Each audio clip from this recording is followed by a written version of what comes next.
story of the Exodus is a formative story not only for the Jewish people, but also those who have found themselves wandering in their own wilderness or are in need of liberation. The Underground Railroad and the Civil Rights Movement saw in this story a hope for the liberation of their people.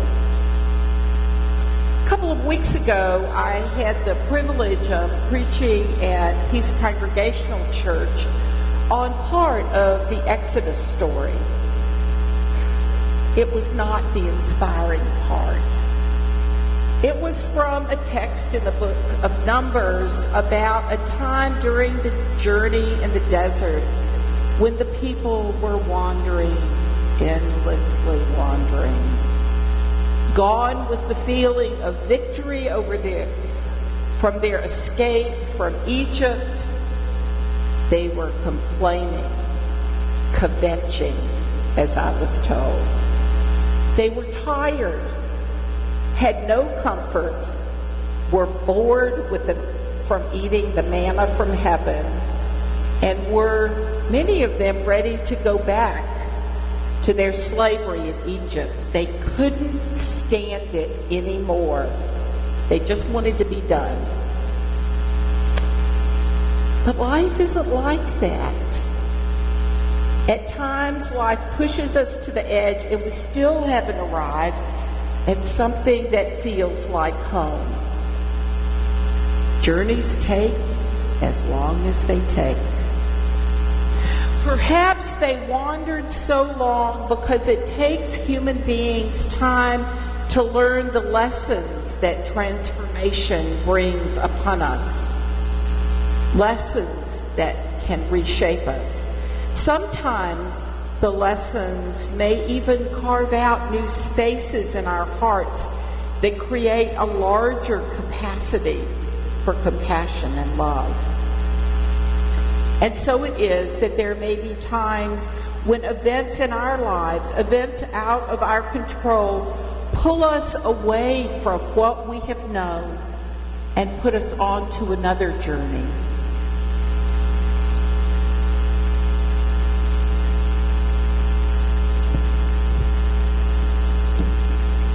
Pack nothing. Bring only your determination to serve and your willingness to be free. Don't wait for the bread to rise. Take nourishment for the journey, but eat standing. Be ready to move at a moment's notice. Do not hesitate to leave your old ways behind. Fear, silence, submission. Only surrender to the need of the time to love justice and walk humbly with your God. Begin quickly, before you have time to sink back into old slavery. Set out in the dark. I will send fire to warm and encourage you. I will be with you in the fire, and I will be with you in the cloud. I will give you dreams in the desert to guide you safely home to that place you have not yet seen. I'm sending you into the wilderness to make a new way and to learn my ways more deeply.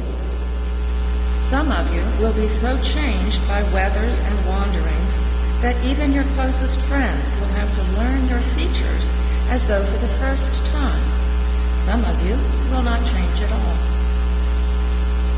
Some will be abandoned by your dearest loves and misunderstood by those who have known you since birth and feel abandoned by you.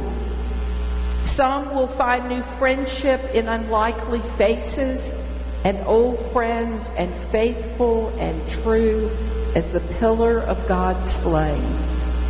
Sing songs as you go and hold close together. You may at times grow confused and lose your way. Touch each other and keep telling the stories. Make maps as you go, remembering the way back from before you were born. So you will be only the first of many waves of deliverance on these desert seas. It is the first of many beginnings, your Paschal tide. Remain true to this mystery. Pass on the whole story. Do not go back. I am with you now, and I am waiting for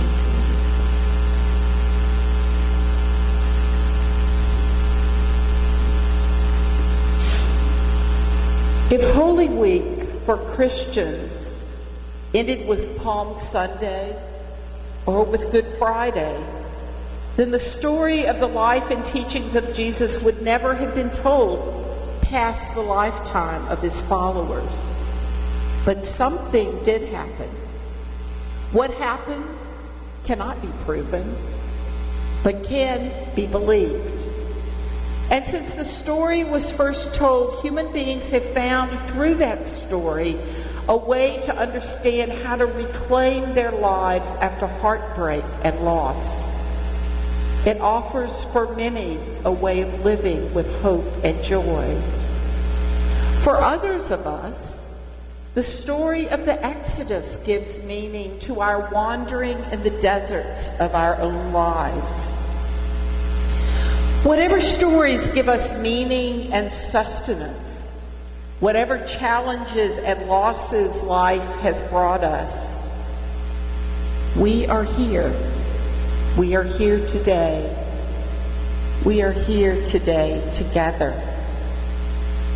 We have somehow, miraculously perhaps, put one foot in front of the other and journeyed from a place of loss toward renewal, and we have been forever changed.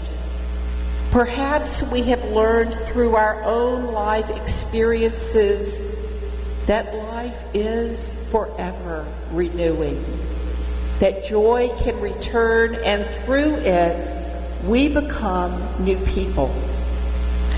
This week I found a quote by Marianne Williamson which said, "Something very beautiful happens."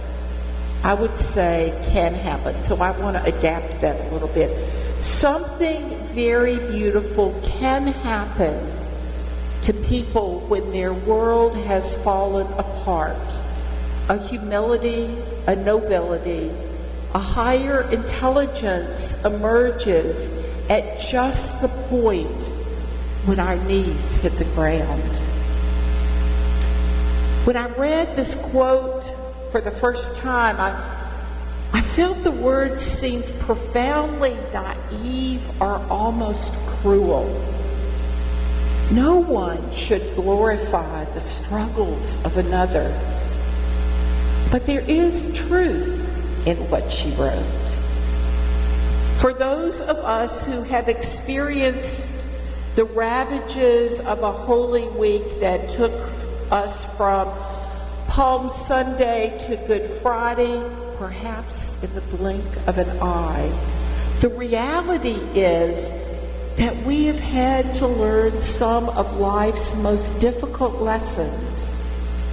For those of us who have found ourselves lost and wandering in a desert, we have been forced to find our way to a new home, a new reality. And so we have found that these times have been, in profound ways, precious events in our lives that perhaps did bring us to our knees. And now, beyond all expectation, we are here. We are here because gradually we found that there was a way through our own holy struggle with loss. Our own holy struggle with loss that helped us eventually come to a point of renewal. After the raw pain, after the loss, there came a gradual re-entering into life. We have found ways to re-engage with humility and compassion. Our own experiences have helped us come to realize that we are not alone.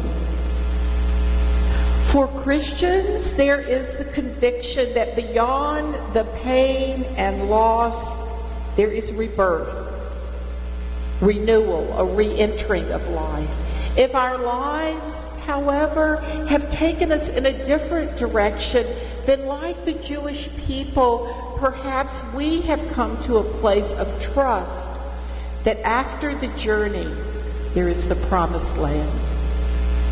Here among us in our community, we Unitarian Universalists find meaning in many sacred stories that help us frame our lives.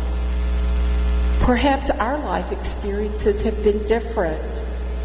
There are many paths that lead us back to life when we are challenged.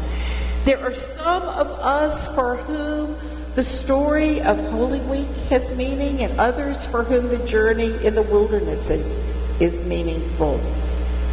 Yet there are other paths and other sources of strength that we Unitarian Universalists find when we experience full catastrophe living, as John Kabat-Zinn would say. What is most important is that we explore and dig deep to find the sources that give us strength and a place to ground our lives. Some of us will go out into nature and find there the solace we need in grandeur. Others of us will find our spiritual practices from varied traditions that give us meaning and strength. Others of us will find that service to others gives us hope in the human capacity for goodness. Each of us needs to find our own way to be sustained when life brings us unexpected events and news. Each of us must find our own path to wholeness and renewal. The most important thing for each of us is to hold in our hearts that no matter where we are or what we struggle with, we are not alone. Together we can find a way forward toward wholeness and renewal.